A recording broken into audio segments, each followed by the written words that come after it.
حکیمی میگفت بعضیا مثل لجن میمونن. چه شما به اونها بخورید چه اونها به شما بخورن، در نهایت بوی لجن میگیرید. چه سنگ به کوزه بخوره چه کوزه به سنگ بخوره، در نهایت کوزه میشکنه. دلها خیلی زود از حرفها میشکنن، پس مواظب گفتارمون باشیم. زمانی که دلی رو میشکنید عذرخواهی دیگه فایده ای نداره.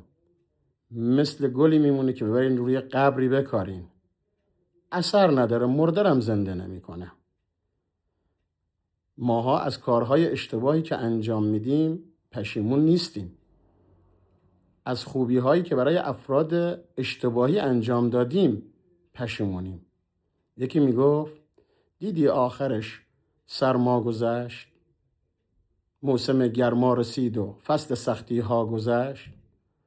گفتم آری دیدم، اما کاش میدیدی تو هم، بین سرد و گرم این دنیا چه ها بر ما گذشت. یا حق.